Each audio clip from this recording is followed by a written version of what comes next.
स्वागत है आपका प्राइम टाइम बुलेटिन में। आइए डालते हैं एक नजर आज की प्रमुख खबरों पर। आज बैसाखी पर्व पर देश विदेश से आए लाखों श्रद्धालुओं ने मोक्षदायिनी मां गंगा में आस्था की डुबकी लगाई। कहते हैं कि आज के दिन गंगा में स्नान करने से मनुष्यों के सभी पाप और दुखों का अंत हो जाता है। इस दिन की बड़ी मान्यता है।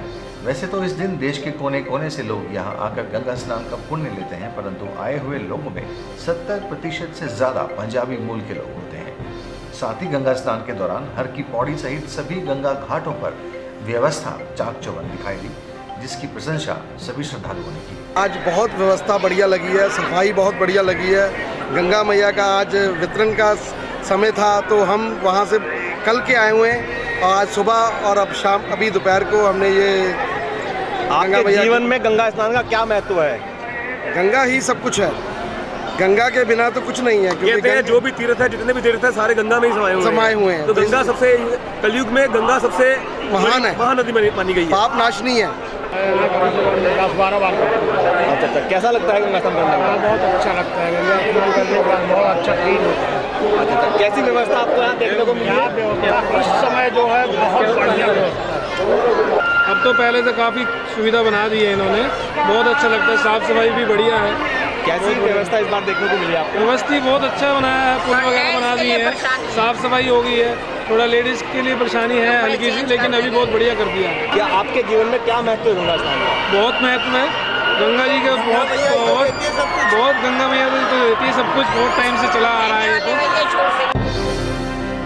सूबे के पूर्व मुख्यमंत्री हरीश रावत ने राज्य की बीजेपी सरकार पर जुबानी हमला बोलते हुए जहां सरकार को उसके कार्यों पर घेरने का काम किया है, वहीं पूर्व मुख्यमंत्री हरीश रावत ने आरोप लगाया है कि बीजेपी के मुख्यमंत्री त्रिवेंद्र सिंह रावत ने जो हेली सेवाओं को बंद करने का निर्णय लिया है वो राज्य हित का नहीं है, क्योंकि इससे राज्य के दूरस्थ जनपदों पर जनता को परेशानियों का सामना करना पड़ सकता है।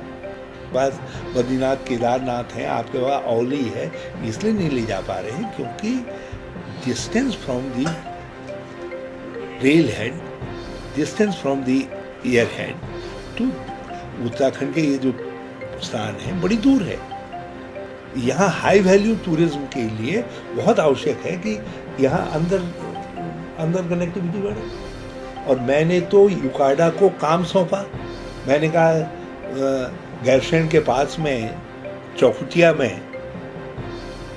में मैंने उनको ज़मीन बताई। मैंने कहा उस ज़मीन के सर्वे करवाओ, वहाँ नया हेलीपैड नया एयरपोर्ट डेवलप करो जिसमें बड़ा जहाज़ उतारा जा सके। दुर्भाग्यपूर्ण है, नया बनाने के बजाय जो खुल रहे हैं आपने उनको बंद कर दिया, जो खुल रहे हैं उनको बंद कर दिया। और यदि बंद नहीं किया है तो पिथौरागढ़, उत्तरकाशी, चमोली आपसे उत्तर मांग रहा है। यदि आपने बंद नहीं किया है तो वैकल्पिक व्यवस्था क्या है ताकि वहाँ जहाज उतर सके, हवाई सर्विस चल सके। उनके लोगों को अधिकार है। मैंने ट्रायल लैंडिंग के तौर पे सही वहाँ के बीमारों को लाने और ले जाने का काम किया है और आप सबने देखा है। प्रदेश में बीजेपी की सरकार बनने के बाद से ही बेतुके बयानों का माहौल भी लगातार जारी है, चाहे कांग्रेस की तरफ से हो या फिर भारतीय जनता पार्टी की तरफ से। बयानबाजी भी इस कदर कि नेता मर्यादाएं भी भूल गए हैं।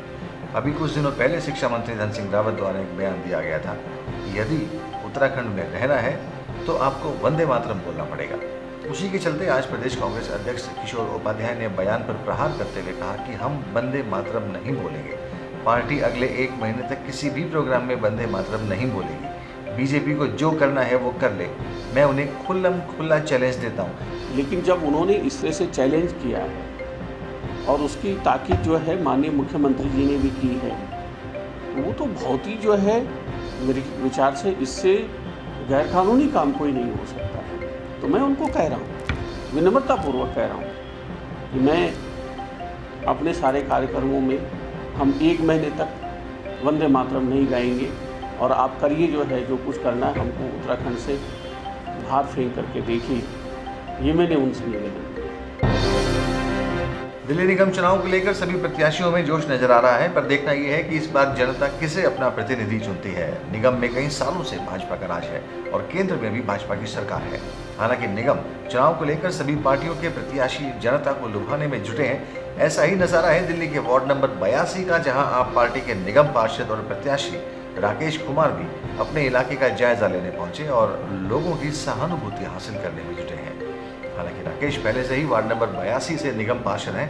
आप प्रत्याशी राकेश कुमार का कहना है कि अगर निगम में हमारी सरकार बनेगी तो हम हाउस टैक्स जरूर माफ करेंगे और दिल्ली में साफ सफाई का पूरा ख्याल रखा जाएगा और बुजुर्गों और विधवाओं की पेंशन और अस्पतालों में दवाओं का ख्याल भी रखा जाएगा। हम दिल्ली के अंदर आएंगे, हम स्कूलों को भी सुधारेंगे, हम दिल्ली की डिस्पेंसरियां जो नाम मात्र की रह गई हैं हम उनको भी सुधारेंगे। हमारा मोहल्ला क्लिनिक का जो प्रोग्राम है दिल्ली के अंदर सक्सेसफुल है और दिल्ली की डिस्पेंसरियों को भी हम उसी मोहल्ला क्लिनिक के रूप में डेवलप करेंगे, उन्हें आगे बढ़ाएंगे। सबसे पहले लक्ष्य होगा जो हमारे विकास के जो रुके हुए कार्य हैं, सफाई का तो मसला हमारा है ही, हम सफाई के मामले में तो हम करते ही काम।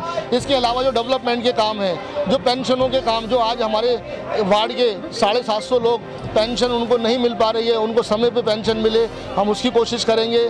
जो वार्ड के अंदर जो रुके हुए, सबसे पहला कार्य क्या होगा आपका? देखिए, सबसे पहला काम हमारा अपने वार्ड के अंदर विकास करना होगा। विकास हमारी जो गरीब बस्तियां हैं, जो कटरे हैं, हम उनके विकास को प्राथमिकता देंगे। छात्र संख्या 10 से कम वाले विद्यालय नए शिक्षा सत्र से बंद हो जाएंगे। जोशीमठ विकासखंड में 27 प्राथमिक व 3 जूनियर हाई स्कूलों में छात्र संख्या 10 से कम होने के चलते विभाग ने इन्हें बंद करने की तैयारी शुरू कर दी है। खंड शिक्षा अधिकारी ने उच्च अधिकारी को इसकी रिपोर्ट भेज दी है। इसके साथ ही राज्य के उन युवाओं को भी इस खबर से बड़ा धक्का लगा है जो शिक्षा विभाग में नौकरी का सपना पाले हुए थे। साथ ही यहाँ पर पढ़ने वाले छात्रों को समीप के विद्यालयों में ही शिफ्ट किया जाएगा। हमारे फिलहाल प्राइमरी के 27 स्कूल ऐसे हैं जहाँ पे संख्या 10 से कम है और जूनियर के 3 स्कूल ऐसे हैं। अभी फिलहाल हमने सूचना दी है इसकी और आगे कार्रवाई शासन स्तर से होगी। धर्मनगरी में बढ़ती लूट की घटनाओं पर अंकुश लगाने के लिए पुलिस द्वारा तैयार प्लान अब धरातल पर धीरे धीरे काम करने लगा है। बढ़ते अपराधों पर लगाम लगाने के लिए पुलिस हर संभव प्रयास करती नजर आ रही है। रानीपुर कोतवाली में आज एसपी सिटी प्रमेंद्र सिंह डोभाल ने प्रेस वार्ता कर पिछले काफी समय से हो रही चोरी और लूट का खुलासा किया। उन्होंने बताया कि पुलिस ने टीम बनाकर लूट और चोरी की घटनाओं को अंजाम देने वाले गिरोहों को पकड़ने में सफलता हासिल कर ली है। टीरी विस्थापित कॉलोनी के पास जंगल में छिपे इन 3 बदमाशों ने पुलिस को देखते ही तमंचे से फायर झोंक दी। जवाब में पुलिस ने भी 6 गोलियां चलाई और अंत में एक बदमाश भागने में कामयाब रहा तथा 2 पुलिस ने मौके पर से गिरफ्तार कर लिए। पकड़े गए बदमाशों ने स्वीकार किया कि उन्होंने चोरी तथा लूट की कई घटनाओं को अंजाम दिया है। उनकी निशानदेही पर सोने के जेवर, LED टीवी, गैस सिलेंडर तथा कुछ नकदी भी बरामद की गई। बदमाशों के पास 315 बोर के 2 तमंचे तथा कारतूस भी मिले। एसपी सिटी ने पुलिस पार्टी को सम्मानित करने के लिए 2500 की नकद इनाम धनराशि देने की घोषणा भी की है। एसपी महोदय द्वारा एक टीम का गठन किया गया था जिसमें सीओ सदर, इंस्पेक्टर रानीपुर और एसओजी के लोग शामिल किए गए थे। इनके द्वारा जो संदिग्ध व्यक्ति हैं या जो इस तरीके की घटना में शामिल रहे हैं उनकी निशानदेही और उनके वेरिफिकेशन का काम किया गया था। इनका संज्ञान में जब ये बात आई कि कुछ लोग जो सहारनपुर या भगवानपुर साइड के यहाँ पर आके घटनाएं कर रहे हैं, कल एक सूचना पे टेरी विस्थापित कॉलोनी के पीछे बैक साइड में जब इनके द्वारा रेड की गई तो ये लोग वहाँ पर पकड़े गए। इसमें पकड़ने के दौरान मुठभेड़ भी पुलिस के द्वारा की गई थी जिसमें अभी पंजीकृत किया गया है। कुल मिला के 7 मुकदमे इनसे अभी तक हम लोगों के द्वारा अनावृत हुए हैं और कुछ मुकदमे और कुछ घटनाएं इनके द्वारा अभी बताई जानी शेष हैं, उसको हम लोग और वेरीफाई करा रहे हैं। उम्मीद है कि एक अभियुक्त जो भी इसमें से फरार चल रहा है उससे और घटनाओं का हमें अनावरण हो। रुड़की से अपहरण के मामले में 9 साल से फरार चल रहे आरोपी को पुलिस ने पंजाब से गिरफ्तार किया है। पुलिस के मुताबिक आरोपी नरेश खंजरपुर गांव का निवासी है। उसके खिलाफ सिविल लाइन कोतवाली पुलिस ने 2008 में नाबालिग के अपहरण का मुकदमा दर्ज किया था, लेकिन आरोपी नरेश तभी से फरार चल रहा था। पुलिस ने आरोपी को पकड़ने के लिए 1000 का इनाम भी घोषित कर रखा था। एसओजी और पुलिस लगातार आरोपी की तलाश रही थी, लेकिन आरोपी के 10 साल बाद गिरफ्तार होने से पुलिस ने भी अब राहत की सांस ली है।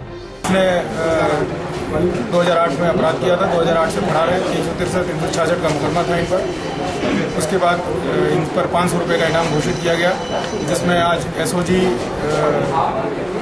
रुड़की की मदद से और रुड़की कोतवाली थाने की मदद से इन्हें गिरफ्तार किया गया। इस बुलेटिन में इतना ही। कल फिर हाजिर होंगे। आप देखते रहें देवभूमि न्यूज़।